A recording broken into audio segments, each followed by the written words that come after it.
오늘로 풀어가는 산상순 원어강의 첫 번째 시작을 시작하도록 하겠습니다.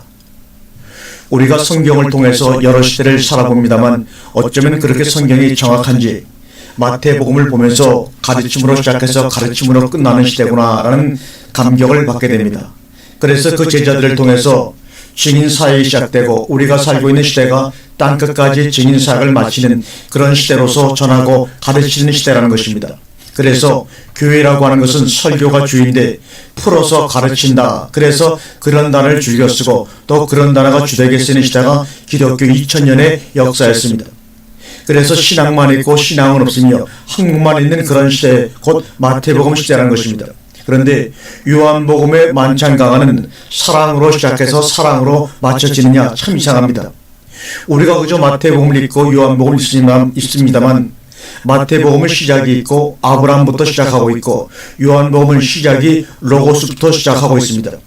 또 만찬강화의 시작은 가르침으로 시작하지 않고 사랑으로 시작해서 창세기 요한복음 17장 마지막 말씀이 사랑이냐는 것입니다.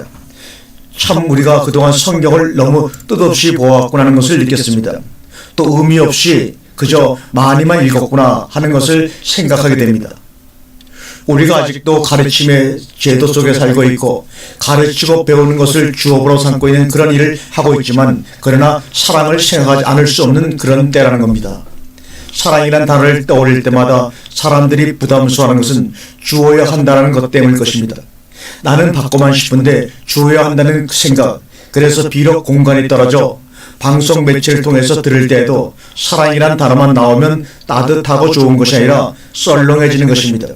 그러니까 두 가지의 위험성, 거부감을 가진다는 것입니다. 하나는 잘못되면 어떻게 하나 하는 장단국이 기호이고 또 하나는 나는 받고만 싶은데 주어야 한다는 부담감, 바로 그것이 두 번째입니다. 이런 것들이 즉각적으로 작용하면서 마음으로 거부감을 느끼는 것입니다. 또 한편은 나는 충분히 사랑하고 있는데 그러나 사랑은 진심이거든요. 사랑하는 자가 거짓이 있을 수 없어요. 그런데 진심을 말하면 오해를 합니다. 오해한다 그 말입니다. 나에게 피해를 주려고 저렇게 하는 거구나. 나를 억울하게 책망하여 속상하게 만드는구나. 왜 진심을 안 받으리냐 하는 거죠. 사랑하기 때문에 진심을 말하는데 그 진심을 안 받으리는 겁니다. 그저 받기에만 익숙해져 있고, 그래서 요한복음 시대가 참 힘이 드는 시대라는 것입니다. 그러니까 다시 마태복음 시대로 돌아가서 가르침으로 이어지는 그럴 수밖에 없는 후퇴가 반복되기도 합니다. 그래서 더 가르치고 더 깨달아야 하겠구나. 이런 절망 같은 것이 때로는 엄습해 오기도 합니다. 아직 사랑할 대상들이 못 된다. 아직 사랑받을 준비가 되어 있지 못하다. 뭐 이렇게 말하니까 당신이 언제 우리를 사랑했느냐고 하겠지만 사랑이라는 것은 진심이 먼저 나가는 겁니다. 사랑하는 사람끼리 최대의 적은 거짓입니다. 사실 마태복음 5장 이 4장 마지막 부분을 배경으로 가지고 도입됩니다. 4장의 후반부를 보면 제자들을 부르시고 해당에서 가르치시고 천국복음을 전파하시고 병자들을 고치시고 이렇게 나타납니다. 그래서 그 소문이 시리아 지방에 퍼지니까 많은 병자들을 데리고 와서 고쳐주십니다. 그러자 4장 마지막 절에서는 허다한 무리가 쫓기 시작합니다. 그래서 사람 모으는 데는 병 고치는 것 이상 좋은 방법이 없다는 것은 우리가 이미 알고 있습니다. 그러나 문제는 그런 목적을 가지고 온 사람들의 영혼을 몇이나 건질 수 있겠느냐는 의문입니다. 왜냐하면 서로 각자 목적의식이 다르기 때문입니다.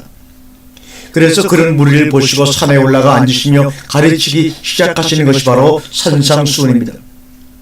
무리 때문에 제자를 부르시고 그 무리 때문에 제자들을 가르치기 시작하셨다는 것입니다. 그래서 부르시니 쫓으니라 4장 25절을 도입을 해서 산상순 5장이 시작되는 것입니다. 제자들은 부르시니 쫓고 무리들은 고치시니 쫓습니다. 이 대상이 다릅니다. 그런데 시작점에서 우리가 좀 생각해야 할 것은 지금 제자들과 각색 병든 자들의 두 대상이 나오는데 제자들은 부르시니 쫓아타이고 병자들은 고치시니 쫓아타의 두 부류가 나오는데 그래서 25절에 허다한 무리가 형성이 되는 것입니다. 그런데 예수님 사역 말기 즉 십자가 사건을 보면 모두가 다 실패합니다. 무리들도 다 떠나버리고 제자들도 부인하고 팔아먹고 나머지도 다 도망가 버립니다. 그러니까 처음에 주를 쫓은 목적이 잘못되었다는 증거가 나타나고 만 것입니다. 부르시니 누구를 쫓았냐면 예수를 쫓은 것입니다. 병자들은 병을 고치시니 쫓았다고 했는데 병을 고쳤든지 안 고쳤든지 그것은 이미 끝난 것입니다. 그래서 사람이라는 것은 자기 목적 의식만을 가지고 신앙생활을 하는 것입니다. 천하 없는 말을 해도 자기 목적에 부합해야 그게 자기 신앙이 되는 것입니다. 따라서 자기 목적과 상관없는 말씀은 다 남의 얘기로 흘러 들어버리고 맙니다. 그런데 왜 산상순이 하필이면 팔복부터 시작하느냐? 여기에 대해서 우리 한번 어느 분도 의문을 가지고 물어본 사람이 없습니다. 그러나 이것은 분명히 알아야 합니다. 왜 입을 열어 가르쳐야 할 필요성이 있느냐? 그러면서 심령이 가난한 자는 복이 있나니 천국이 저희 것이며로부터 시작하느냐 하는 겁니다. 병자들은 병고침을 받으려고 제자들은 제자들 나름대로 저만한 분이라면 무엇인가 해낼 수 있을 것이라는 기대와 목적을 가지고 쫓았지만 그런데 주님은 당신 자신의 목적이 아니고 병 고치는 것도 목적이 아니고 복이 있는 사람은 천국을 소유할 것이라고 말씀하면서 천국에다 목적을 두었다는 차이입니다. 그래서 마태복음에는 하늘들의 나라, 마가 누가복음에는 하나님의 나라라고 되어 있습니다. 마태복음에는 다분히 우리적 요소가 많고 마가 누가복음에는 하나님적 요소가 강합니다. 천국을 목적하게 하셨습니다. 천국이 저희 것이며 그것을 분명히 가르치셨다는 것입니다. 여러분, 전문가라고 하는 것은 무엇을 목적하고 따른다는 것입니다. 무조건 향방 없이 달리거나 쫓는 것이 아니지 않습니까? 분명히 앞에 목표가 있어서 가는 것 아니냔 말입니다. 앞에 있는 것이 무엇이든 간에 그것이 그 사람의 목표인 것입니다. 그럼 쫓는 사람 나름대로 앞에 있는 것이 목적을 설정했다는 것이죠. 구체적으로 어떤 목적을 설정해 놓고 그 목적을 따라간다는 것입니다. 그런데 커다란 무리가 쫓으면서 거기에는 제자들도 들어가 있고 병자들도 들어가 있고 기적을 보고 싶은 사람도 있고 여러 가지 나름대로 목적을 설정해 놓고 쫓는 것입니다. 그런데 주님은 입을 열어 그들에게 가르치시기를 무엇을 가르치는가 하면 천국을 가르친다는 것입니다. 그런데 천국이라는 말 속에서 하늘들의 나라라고 하는 말, 지금 허다한 무리는 하나의 나라라는 의미입니다. 그런데 이 나라가 무슨 나라냐 말입니다. 각각의 자기 목적을 설정해 놓고 그 목적을 추구하는 나라라는 것입니다. 소위 말해서 오합지졸이라는 말입니다. 하지만 주님은 그들에게 지금 단일성의 그 나라를 말하고 있는 것입니다. 단일성의 나라는 어떤 나라인가 하면 하늘들의 나라인 것입니다. 그러면서 마카리오, 복들이란 마카리오가 있는 자란 이야기하는 것입니다. 복이 있는 자, 행복한 자요, 이런 말, 마카리오스, 행복한 자요. 그러면 보세요. 여기 목적을 설정해 놓고 그 목적을 쫓는 사람은 복이 있는 사람인가요? 아닌가요? 없기 때문에 그 복을 얻기 위해서 쫓고 있다는 것입니다. 결론적으로 허다한 무리가 쫓는 것은 그 복을 목적하여 쫓는 것입니다. 다만 그 복이라는 것이 자기가 나름대로 생각하는 복이라는 것이 문제가 되겠지만 말입니다. 허다한 무리가 쫓는 복은 결국 모두가 다르고 개인적이어서 헛된 것이 되고 마는 약점을 가지고 있는 것이죠. 그러니까 무엇을 쫓는다는 것은 아직 복을 받지 못했다는 이야기와 같은 것입니다. 그런 자들에게 복이 있는 자는 이러이러한 사람이다라고 말씀하면서 하늘들의 나라를 말하고 있는 것입니다. 그래서 무리를 보시고 산에 올라가 앉으셔서 제자들이 나올 때 가르치신 것입니다. 그럼 우리는 지금 무엇을 목적하고 어떤 내용을 설정하고 복을 쫓고 있느냐? 아니면 이미 복을 받았기 때문에 그 복을 복음으로 사람들에게 소개하려고 나서고 있느냐? 그 복이라는 것이 무엇이냐? 하나님의 나라의 왕 중의 왕이시고 그 나라의 주제신 분이 바로 사랑입니다. 사랑의 하나님이면 하나님의 나라 역시 사랑의 나라이고 그 나라의 소속원들 역시 사랑일 것이란 그 말입니다. 아가페 토이란 그 말입니다. 결론적으로 산상순이 설정한 유일한 목적은 복입니다. 그 복은 바로 행복이요 또한 사랑입니다. 그런데 과연 주님을 따르는 허다한 무리들이 사랑을 목적하고 있느냐 말입니다. 하나님의 나라는 사랑의 나라입니다. 하나님의 나라는 행복의 나라입니다. 그런데 지금 쫓는 자들은 모두가 무엇인가를 얻고자 쫓는단 말입니다. 그것을 얻으면 자기가 복 있는 자라고 알고 쫓고 있단 말입니다. 그런데 과연 그들의 요구를 충족시켜주면 그들이 복 있는 사람이 되느냐 그 말이죠. 만약에 그들이 설정한 복과 다른 목적이 설정되어 제공한다면 그들은 어떻게 반응할까요?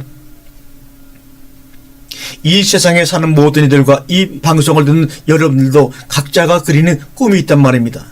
이렇게 살고 싶고 되고 싶은 욕망과 꿈들이 각자 다릅니다. 자기 나름대로의 꿈과 목적을 설정해 놓고 그것이 충족되어야만 복을 받았다고 하며 만족해 한다는 것입니다. 그런데 가다가 보니까 자기 생각대로 안 되어 간다는 말입니다. 자기가 목적 설정한 대로 되어지지 않고 오히려 그 목적이 하기 싫은 사랑을 나에게 요구하고 있다는 것입니다. 거기에는 자기 이익이 아니라 오히려 괴로움과 희생과 손해가 따릅니다. 요한복음 14장에서도 세 제자가 나오는데 첫째 제자는 욕구는 어디로 가시는지도 모르는데 우리가 거기를 어찌 알겠냐고 묻습니다. 어디로 가는 곳이라고 하는 말은 주님이 가시는 곳이 목적 설정이 되는 것입니다. 두 번째 제자는 아버지를 보여주옵소서가 목적 설정입니다. 세 번째 제자는 왜 세상에게 아니하시고 우리에게 하시냐는 것입니다. 각각 목적의 설정이 있습니다. 가룟유다는 가룟유다대로의 목적 설정이 있고 베드로는 베드로대로 목적 설정이 있었습니다.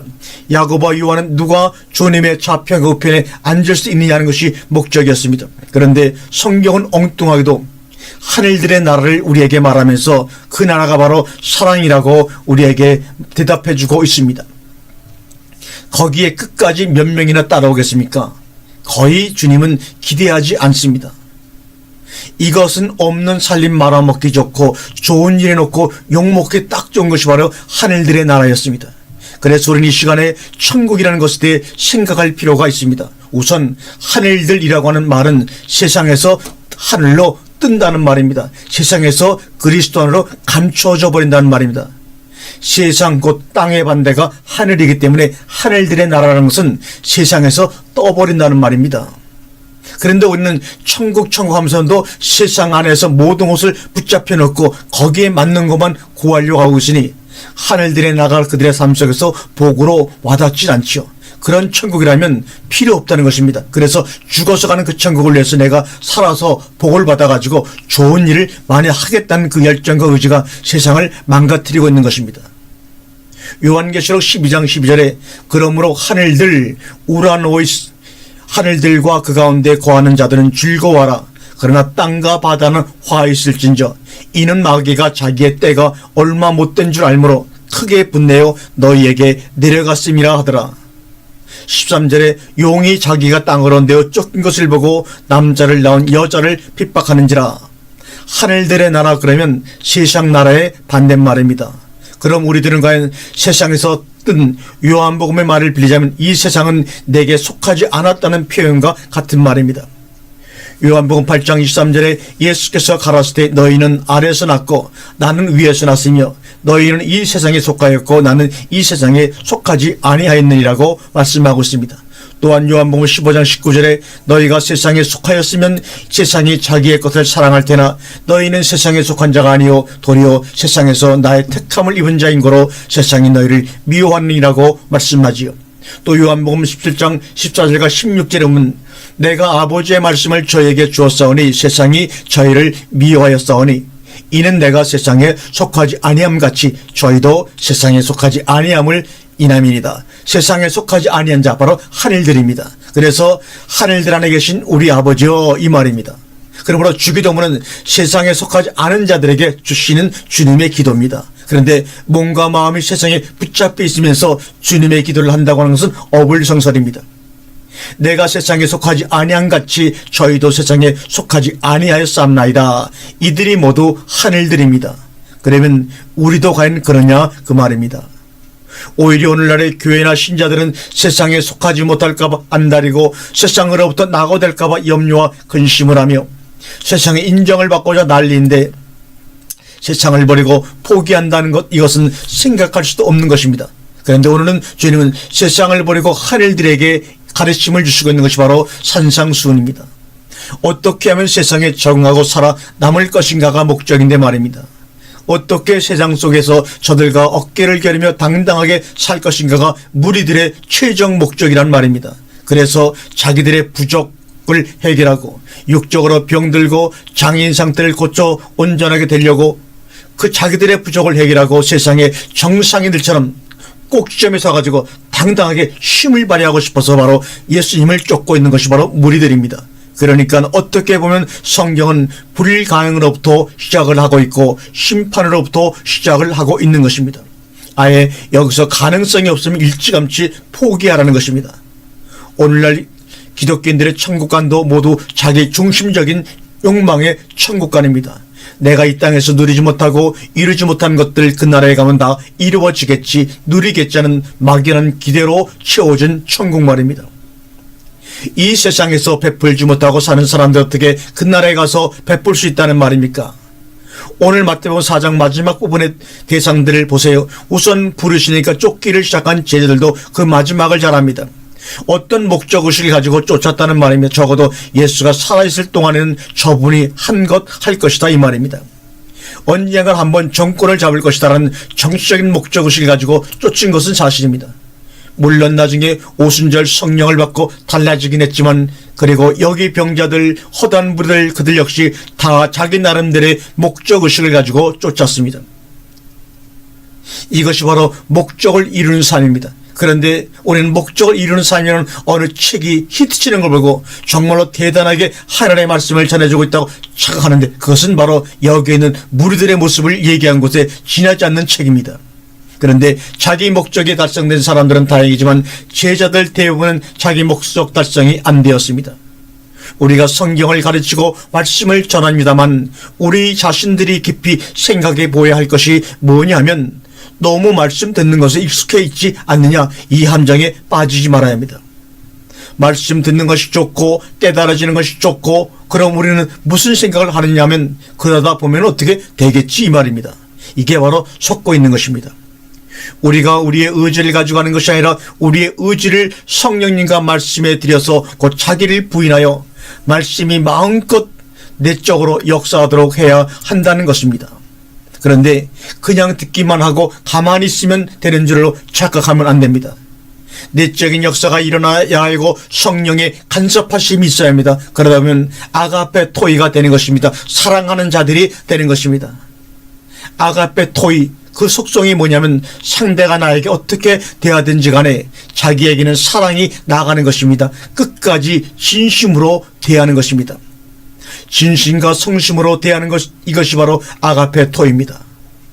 산상수훈에서도 심지어 너희가 너희를 사랑하는 자를 사랑하면 이방인과 세리와 다를 것이 무엇이냐고 되묻습니다. 그냥 사랑만 해야 합니다. 아가페 토이는 그냥 무조건 사랑만 해야 합니다. 그런데 우리는 상대에 따라 반응하고 영향을 받는다는 말입니다. 그러면 아가페 토이가 아니에요. 상대방의 반응이 어떻든지 간에 나는 사랑만 해야 합니다. 로마서 5장 8절에 우리가 아직 죄인 되었을 때 그리스도께서 우리를 위하여 죽으심으로 하나님께서 우리에 대한 자기의 사랑을 확증하셨느니라고 말씀하고 있습니다. 이것이 바로 아가페 토이입니다. 하나님이 우리를 사랑하실 때 우리의 상태나 조건에 개의치 않으십니다. 그게 바로 하나님은 사랑이시라입니다. 그러니까 성경의 목적지 뚜껑을 열어버리면 많은 사람들이 떨어져 나간다는 것입니다. 요한복음 17장 만찬강화의 말씀이 소화되려면 대단한 수준이어야 합니다. 그러나 제자들은 그것을 깨닫지 못했기에 우수수 떨어진 것입니다. 바로 실족하고 만 것이고 예수를 배반하고 다 도망하고 만 것입니다. 하나님의 나라가 대단한 것인 줄 알았는데 겨우 사랑이냐 아가페 사랑 타령이냐 이 말입니다. 성경까지도 그 흔하고 하찮은 것 같은 사랑 이야기냐는 것입니다. 떨어지지 않을 대상이 많지 않을 것 같습니다. 그러면 우리는 말합니다. 그럼 굶어가면서 사랑해야 합니까? 헐벗어가면서 사랑해야 합니까? 그리고 그렇게 하는 것이 진정 사랑입니까? 아니 굶고 헐벗고를 떠나서 그것과 상관없이 아가페 토이는 아가페 토이라는 것입니다. 어떤 조건이 성립되고 상황이 받쳐주니까 하는 것이 아가페 토이가 아닙니다. 그래서 아가페 토이가 굶어 죽을 수 있고 얼어 죽을 수도 있습니다. 그렇다고 해서 아가페 토이가 아닌 것은 아닙니다. 사자가 병들어 죽었다고 해서 사자가 아닙니까? 백세의 왕이 왜 병들어 죽어 이렇게 되묻습니까? 아니요. 얼마든지 그럴 수 있습니다. 백세의 왕이라고 해도 얼마든지 물려 죽을 수도 있고 병들어 죽을 수도 있고 굶거나 얼어 죽을 수도 있습니다. 그렇다고 해서 그가 백세의 왕 사자가 아닌 것은 아닙니다. 중요한 것은 어떤 상황이 우리를 그렇게 만든 것이 아니라 어떤 존재이기 때문에 어떻게 살았느냐가 중요한 것입니다. 그래서 5장 3절에 마카리오로 시작한다는 말입니다. 5장 1절에 무리들 오쿠루스라고 하는 사람들과 5장 3절에 마카리오라고 하는 사람들의 대상을 하면 찾아보십시다. 오쿠루스 무리 군중입니다. 이 말은 에코 가지다 소유하다라고 하는 에코의 파생어에서 유래된 것이 바로 오쿠루스 무리 군중들입니다. 함축적으로 오합지절, 포괄적으로는 사람의 계급, 비유적으로는 폭도, 무리, 다수, 백성, 압력 이렇게 쓰인다는 거 바로 오쿠로스 무리라고 번역된 본문의 단어입니다. 이제 성경 선구사전을 보시면 마태복음, 마가복음 등 쭉 나오고 요한복음에 가보면 12장 34절까지 나오고 그 뒤로는 무리라는 것이 끊어짐을 볼 수가 있습니다. 여러분 요한복음 12장이라는 것이 어떤 장인지 아시죠? 그러니까 요한복음 12장까지는 무리를 상대하는 사역을 하셨고 13장 이하는 세상에 있는 자기 사람들을 상대하신 것입니다. 그래서 12장 34절까지 이후에는 무리라는 말이 나오지 않고 세상에 있는 자기 사람들을 상대하시는 예수님의 말씀이 13장부터 기록이 된 것입니다.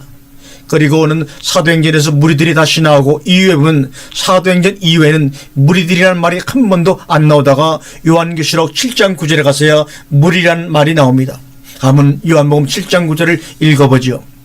이 일 후에 내가 보니 각 나라와 족속과 백성과 방언에서 아무라도 능히 쓸 수 없는 큰 무리가 흰 옷을 입고 손에 종려가지를 들고 보좌 앞과 어린 양 앞에 서서 그리고는 17장 15절에 또 무리가 나오는데 또 천사가 내게 말하되 내가 본 바 음료에 앉은 물은 백성과 무리와 열국과 방언들이라. 그러니까 계시록 7장의 무리와 17장의 무리는 아주 제조적입니다. 분명히 무리 구원이 있습니다. 7장이 무리 구원이고 17장은 심판을 받을 무리를 이렇게 대조해서 말하고 있습니다. 그리고는 19장 1절에 하늘에 허다한 무리가 나옵니다. 이것이 뭐냐면 하늘들입니다. 그리고는 19장 6절에 나오고 이것이 바로 전부 마태복음 5장 1절과 이어지는 무리들입니다. 그러니까 마태복음 5장 1장 속에서 계시록 7장이나 계시록 19장의 무리로 이어지는 것이 뭐냐면 바로 마태복음 5장 3절의 마카리오이 복 있는 행복한 이라는 그것입니다. 이 사람들이 복이 있고 거룩한 자들입니다. 그러면 복이 있고 거룩하다는 말은 도대체 무슨 말입니까? 이것은 창세기 1장에 나오듯이 일곱째 날 안식에 들어간 대상들이라는 말입니다. 이렇게 계시록에서 갈립니다. 그러면 복이 있는 자들이 결국은 누구냐? 하늘에 속한 자들인데 하늘에 속한 자들이 그럼 누구냐? 결국 아가페 토이들이라는 것입니다. 그래서 요한일서는 아가페 토이들에 대한 얘기가 바로 요한일서의 얘기입니다. 그런데 우리가 이 땅에 살면서 계산을 참 잘해 보아야 합니다. 이 땅에 사는 동안 자기 목적을 설정해 놓고 그 목적이 이루어지도록 노력할 것이냐 아니면 그것 다 포기해버리고 마카리오이를 목적하고 살 것이냐 하는 것입니다. 육적인 가난을 의식하면 영적인 가난을 의식할 수가 없습니다. 그래서 너희는 그런 먹고 마시는 거 입을 것을 염려하지 말고 먼저 그의 나라와 이를 구하라고 하신 것입니다. 그래서 우리가 구제하는 것도 신경 써야 되는 것이 뭐냐면 우리가 그 사람들에게 육적인 구제를 하려고 접근하면 그 사람들이 우리를 그런 대상으로 목적 설정을 하게 된다는 것이 바로 어려운 것입니다. 도와주는 것이 나쁜 것이 아니라 나쁘다는 것이 아니라 그 사람들에게 우리가 그렇게 보여지고 그렇게 목적 설정이 되어버리면 우리는 그들을 망하게 하는 자들이 되어버릴 수도 있다는 것을 조심하라고 하는 것입니다. 그것이 구제하고도 그 사람을 멸망시키는 어리석은 짓이라는 것입니다. 저 사람이 나에게 대하여 어떻게 목적 설정을 하게 만드느냐라는 것이 나에게 달려 있는 것입니다. 나는 돈이 있고 물질이 있으니까 구제하고 그 사람이 가난하고 필요로 하니까 한다고 한다면 그것은 전부냐 그 말입니다. 그렇게 해주면 그 사람이 마카리오이가 되는가 하는 그 말입니다. 절대로 안 됩니다. 오히려 육적인 사람으로 멀어질 뿐입니다. 사도행전 3장에서 성전 미문에 앉아 구걸하던 안진뱅이에게 한 것처럼 일으켜 세워야 하는 복을 주어야 하는데 성령 내게 금과 은이 없을지라도 끈금으로 구제하지 말고 그 사람을 일으키는 것이 먼저입니다. 그 상태를 지속시키는 것이 목적이 아닙니다. 지하철에 돌아다니면서 얼마나 거두어들이냐의 목적을 두는 사람으로 만들어서는 안 된다는 말입니다. 올해는 지금 물이라는 말이 마태복음에서 시작해 요한복음 12장 34절까지에서 끝났다는 사실과 사도행전 시절에 물이 시대라는 것과 그 다음에 요한계시록 7장, 17장, 19장으로 이어진다는 사실을 다시 한번 확인해야 합니다. 성경에서는 단어 하나가 어떻게 어디로 연결되고 끝나냐는 것을 살펴봐야지만 하나님의 진정한 말씀의 깨달음을 가질 수가 있습니다. 오늘도 물이라는 한 단어가 마태복음 5장에서 4장에 시작하여 마태복음 5장, 요한복음 12장, 요한계시록 7장, 17장, 19장으로 이어진다는 사실 우리가 확인했습니다. 그러니까 어떤 면에서 주님이 병 고치는 사역을 하셨다는 자체가 17장 대상을 양산했다는 얘기가 될 수도 있다는 사실입니다. 과연 그것이 영혼권에서 필수적이냐? 그럼 사도 바울 같은 경우에는 왜 3번씩이나 가시 문제를 가지고 고쳐달라고 했는데 왜 내 은혜가 내게 족하다고 했느냐는 말입니다. 그는 이미 영혼권을 받은 상태에서 사역적인 면에서 구한 것이기에 그렇다고 할 수 있을 것입니다. 그래서 오히려 자고하지 않게 하려고 사단의 가시로 주셨다는 것입니다. 우리들이 이 말씀 앞에 온 것은 어떤 계기가 있어서 왔든지 간에 계기가 있어서 오고 이 말씀을 지금 영상으로 듣고 있는 것입니다. 그런 계기들이 나에게 무엇이었느냐는 겁니다. 그런 계기들이 없었다면 이렇게 수많은 유튜브 중에서 어떻게 이 말씀을 찾아가지고 이 말씀을 지금 함께 듣고 있느냐는 말입니다. 물이라고 하는 것, 오업지졸이라고 하는 것이 중요한 것이 아니라 그리스도 안에 즉 나 있는 곳에 너희도 있게 하리라고 하는 마카리오이가 되느냐는 것입니다. 요새 인터넷에 보면 별별 동호회가 다 생깁니다. 그런데 그 동호회라고 하는 것은 같은 목적을 설정하고 같은 관심사를 가지고 있는 사람들이 모이는 모임입니다. 요한복음 14장에 나오는 모나이라고 하는 헬라어로 거처, 초소를 말합니다. 모나이도 그런 종류의 하나라고 보면 됩니다. 그런데 모나이의 특징이 무엇인가 하면 아가페 토이들이 모이는 곳입니다. 우리가 팔복 공부에 들어가면서 우리가 그런 사람들이 되었다는 사실입니다. 마카리오이들이 전부 어떤 존재가 된 사람들, 어떤 상태가 된 사람들을 말하는 거죠.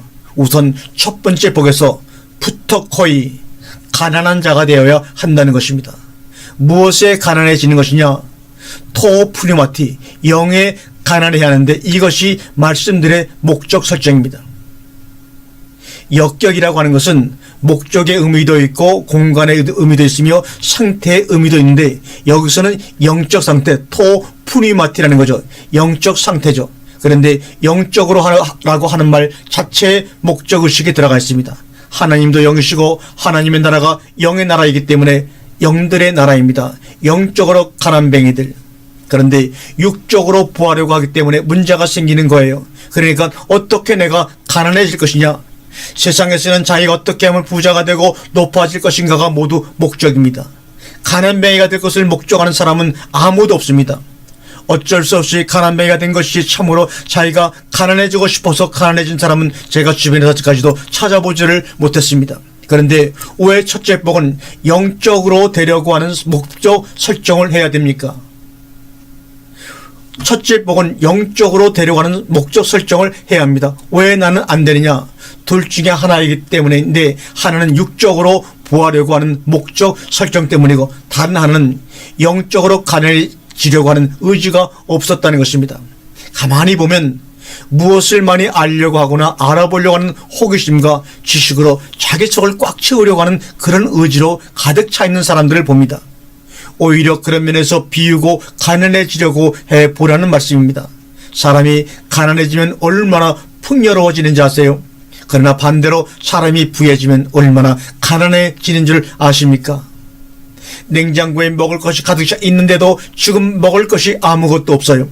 가난뱅이죠. 꽉 차 있음에도 먹을 마음이 없으니 가난한 것입니다. 하지만 정말로 가난해 보세요. 말라빠진 옥수수 한 쪽도 진수성찬 차린 것보다 맛이 있습니다. 지금 우리에게 중요한 것이 영적으로 가난해지는 것입니다. 영적으로 가난뱅이가 되었을 때 부유함에 대한 기대와 감사가 살아나고 주인의 상에서 떨어지는 부스락이라도 감사하게 될 것입니다. 말씀을 전하다 보면 처음에는 사람들이 열의를 가지고 달려들고 좋아하다가 조금 시간이 지나면 시들해져요. 그래서 말씀을 듣는 것이 하나의 의무나 목사 힘내라고 대접한다는 차원에서 앉아서 들어주는 식으로 전략해버릴 때가 있습니다. 왜 그러냐? 속에 꽉 찬 것입니다. 그래서 먹기는 먹는데 썩 좋은 입맛과 음식 맛으로 먹는 것이 아닌 것입니다. 맛있게 느껴지질 않는 것입니다. 살이 쪄서 비대해진 것입니다. 먹고는 운동을 하지 않아서 문제가 생긴 것이죠. 사람은 사랑을 계속해야 칼로리가 소모될 텐데 사랑을 하지 않으니 소모가 되지 않는 것입니다. 계속 먹어서 안에 담기만 합니다. 이게 문제입니다. 그러니까 푸떡코이가 되지 않는 것입니다. 받은 만큼 내놓아야 다시 가난해져서 사모하는 마음으로 받을 텐데 받기만 하니 듣기만 하고 행치 않는 자의 처하는 율에 빠지게 되어 버리는 것입니다. 그래서 부자가 되어 말씀이 나가면 골라 먹게 됩니다. 물론 말씀을 분별하는 차원에서 골라 먹어야 할 때가 있습니다.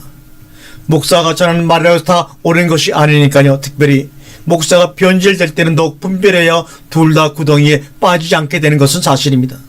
또한 성도로서는 이 부분에 주의를 기울여야 합니다. 그러나 조심할 것은 너무 분별한다는 명분에서 사랑을 하지 않아도 더 큰 문제가 된다는 것입니다. 사랑을 하지 않으니 판단만 하게 되기 때문입니다. 그래서 설교자가 조심해야 할 것입니다. 말씀을 먹었으면 운동이 필요하다는 인식이 필요합니다. 그것은 기도와 성김과 전도를 통한 사랑의 운동이 필요하다는 것이죠.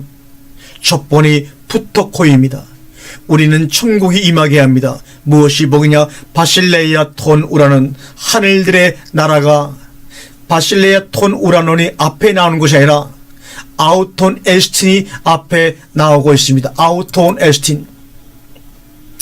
그리고 에스틴이란 동사보다 보면 아우톤이 앞에 나옵니다. 에이미는 에스톤의 기본형입니다. 말씀이 와서 그것이 내 안에 천국이 되었냐 이 말입니다. 그래서 천국적인 삶을 내가 살아내고 있냐 그 말입니다.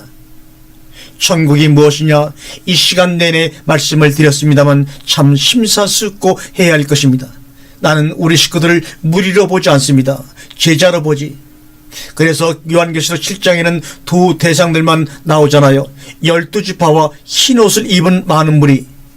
17장에서도 저희 무리를 인하여 믿는 자들도 라고 나옵니다. 우리가 하나님의 말씀 앞에서 그 말씀을 받을 때 어떤 자세로 받아야 할 것이냐? 나 다 알고 있어. 나 다 들었어. 오늘의 주인이니까 안 갈 수 없어. 가는 거야. 어떤 사람들은 몸도 아프지 않으면서도 아예 교회를 나가지 않고 방송을 들으면서 아 그렇구나 그런 사람도 있어요. 나올 수 없는 상황도 아니면서 가서 들으나 여기서 들으나 그까짓 건 마찬가지 아닌가 하면서 주저앉아 있다는 것이 복을 받지 못할 태도라는 거지요. 그러나 착각하지 말 것은 절대 같지 않습니다. 방송으로 듣는 것과 서로 얼굴을 맞대어 사랑을 나누면서 직접 대면하여 말씀을 듣는 것은 하늘과 땅의 차이입니다. 자꾸 멀어지는 것입니다. 무슨 이유 때문인지는 몰라도 자꾸 멀어지게 되는 것입니다. 사람 관계도 멀어지고 복에서도 멀어지는 겁니다. 그런 의식작자가 자기를 분리시키는 것입니다. 출석하고 안 하고가 무슨 대수냐, 공간적인 개념이 무슨 대수냐 그러지만 그런 생각 자체가 자꾸 말씀과 복과 멀어지게 만드는 요인이라는 것을 여러분 깨달으시기를 바랍니다. 여러분이 교회에 나가서 함께 말씀을 듣고 사랑의 교제를 하는 것, 그 출석하는 것도 하나의 아가페토의 사랑의 표현입니다. 나는 이렇게 말씀을 사랑하고 교회와 모임을 사랑하며 모이기를 힘써서 사랑을 나타냅니다. 이것이 맞는 말입니다.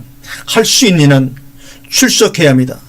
멀어도 힘이 들어도 귀찮아도 나와야 합니다. 이것도 하나가 되는 가정이며 방법이니까요. 영적으로 가난해집시다. 소비에서 가난해지도록 힘을 다해 힘쓰시는 여러분이 되기를 바랍니다. 우리가 다음 시간에는 산상수훈강의 두 번째, 예수께서 무리를 보시고 산에 올라가 앉으시니 제자들이 나온지라, 이 말씀을 가지고 귀한 깨달음의 시간을 연결해서 갖도록 하겠습니다. 감사합니다.